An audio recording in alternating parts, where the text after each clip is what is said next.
नमस्कार।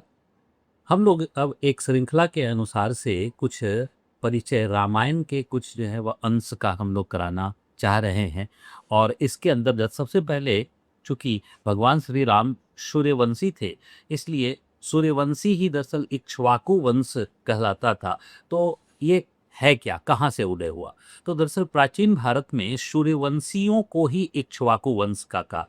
और इसके इस वंश की स्थापना जो है वह अगर कहा जाए तो वैवस्वत मनु जो है वह के पुत्र राजा इक्ष्वाकु के द्वारा जो है वह किया गया था। राजा इक्ष्वाकु का जो कि वंशावली जो है उसमें अगर देखा जाए तो प्रथम स्थान पर स्वयं ब्रह्मा है, दूसरे पर जो है वह मरीचि, तीसरे पर कश्यप, चौथे पे जो है वह विवस्वान और पांचवें पर वैवस्वत मनु। ये पांच हैं और इक्ष्वाकु का छठा स्थान है।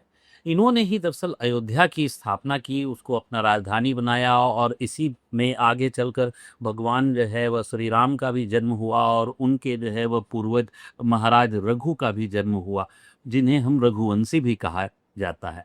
तो दरअसल ये सूर्य वंश को पुराणों के अनुसार से बड़ा पवित्र माना गया है और इस वंश में निश्चित तौर पर बहुत सारे जो है वह महत्वपूर्ण राजा जो है वह हुए, जैसे राजा भगीरथ, राजा सगर, राजा दशरथ, भगवान स्वयं भगवान श्री राम।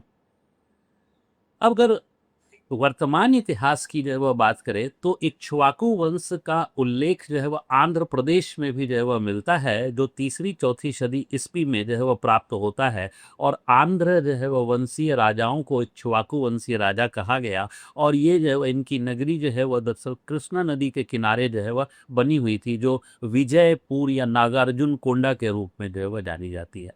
धन्यवाद। जय हिंद।